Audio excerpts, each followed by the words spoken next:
Alright guys, two more examples here. We got motor calculation number 4. We're looking at a three-phase motor. How do we know it's three-phase? Well, it says three-phase right here. But on the motor nameplate, we got 2 8-volts, three-phase. It's a little tiny 3/4 horsepower motor. Obviously running off of 60 hertz because we're in North America. Now look at this. The locked rotor current looks like it has a range here. So instead of using just a definitive value, we're going to use the top end of the range there. So we're going to use the 8.99. Meaning that it's pulling 9 times its full load current because it's a type K rotor. Then we got the percent efficiency at 78.5, so it's not a very efficient motor. The power factor at 80%. Now remember, the power factor is most likely not going to be given. The power factor changes with the loading of the motor. Service factor of 1, we're going to use that for our overloads. And then we got our RPM at 1725. We're going to have to figure out whether that is the rotor or whether that is the stator. I did not give you the amount of slip, but we can see what the slip is from the 1725. And I did not give you the full load current, so let's start with that and find that value for our full load current. So we've got the horsepower times 746. So that's giving us the amount of wattage that's required. And then on the bottom we need √3 of the voltage, because we're looking at a three-phase motor, and we're going to multiply that by the power factor. Now that equation there comes from this. We know that power factor is equal to watts over VA. So we're looking for the amount of wattage, and this equation with the current, the voltage, and the √3, that's giving us our VA. So we're taking our VA, which is these guys right here, multiplying it by the power factor, and that's going to give us our wattage. We just reconfigured this equation to give us our current rather than just our VA. Now, motors not only have the power factor, but they also have the efficiency. So let's drop that in there, and we're good to go. So, dropping our values in, we got 3/4 horse times 746 watts per horsepower. Then we've got √3 times our voltage. Our voltage is what? 2 8-volts. Then we're going to multiply that by our power factor, which is 0.8.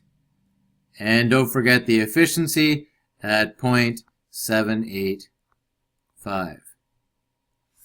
Okay? So that's going to give us a full load current of 2.47 amps. And then you're looking at that, you're like, wait, what's going on? That current is ridiculously low. Well, this is a very small motor. It's only 3/4 horse, so it's only going to pull a small amount of current there. Okay, number 2, once you found that current, that's your full load current. So when it's developing 0.75 horsepower, it's going to draw 2.47 amps. What's the overload setting for this motor? Okay, well, that's based off of rule on the Canadian code, Rule 28306. And Rule 28306, easy now. So again, this is 28306. And it says if it's 1.15 and greater, we're going to multiply it by 1.25. But if it is less than 1.15, which it is, let's just scroll back up and look at the service factor here. Service factor is 100%. So we really can't overload this motor by very much. So our overloads have to be sized a lot smaller. So if we're less than 1.15, or if there's no service factor marked, in this case there is at 1, then we're just going to multiply it by, so we're going to multiply our FLA by 1.15. Okay, so in this case, our full load current is 2.47. So we get 2.47. We're going to multiply that by 115%. And that's the maximum we can overload this motor. And that gives us an overload value of 2.84 amps. Okay. Above that, then we're going to start cooking the conductors on the motor. Okay, so it's only 100% with the service factor, so we can only increase the overload size to 115% based off of Rule 28306. Beauty. So now we found our full load current. So we can drop that in there, 2.47 amps. And we found the size of the overloads. The overloads are going to be 2.84 amps.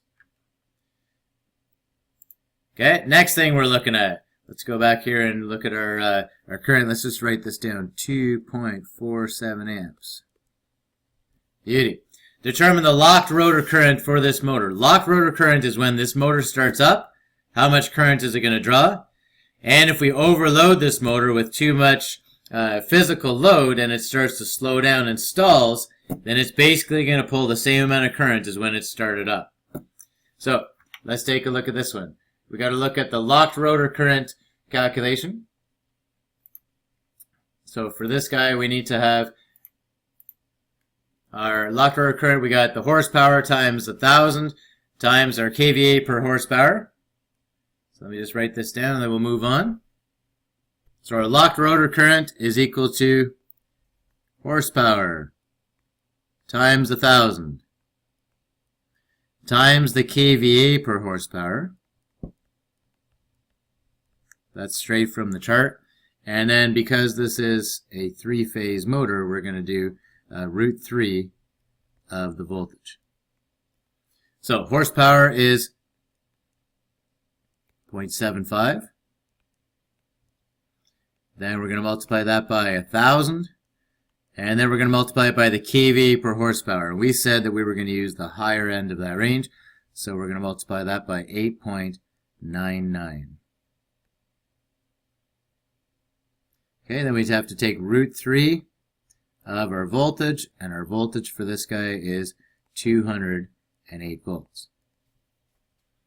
Okay, now we had a full load current of 2.47 amps, and when this guy starts up, or when it stalls, then the locked rotor current ends up being 18.71 amps. Okay, we said here that it was going to draw roughly 9 times our full load current. Right, so we've got 2.5 amps here, times the 9 gives us close to 18.71 amps. Okay, next question. What's the rotor RPM of this motor? Well, on the nameplate, it's going to give you the rotor RPM. So that is 1,725 RPM. Now, there are standard speeds for these motors. So this guy is a 4-pole motor, and the synchronous speed for this guy is going to be 1,800 RPM.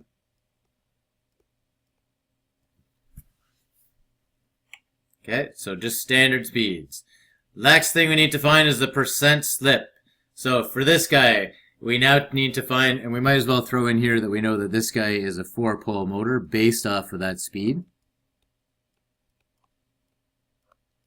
Beauty. Then we need to find the percent slip. So what we're going to do is we're going to take the 1,800.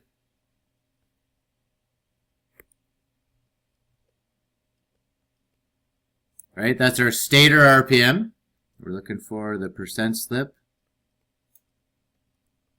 And that's our 1,800 minus the 1,725 over the 1,800. So our stator RPM minus the rotor RPM. And then we need to give this a percentage, so we're going to multiply this by 100.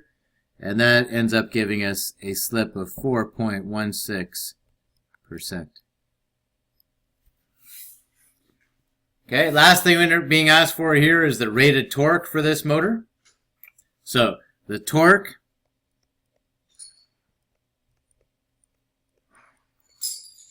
is equal to the horsepower times 5252, that magical number that Watt came up with.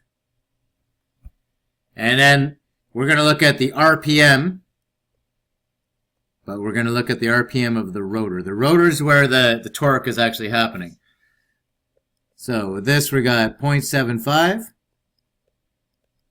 Then we're going to multiply that by that 5252. And then our rotor speed was 1725. And that ends up giving us a torque of 2.28 foot-pounds.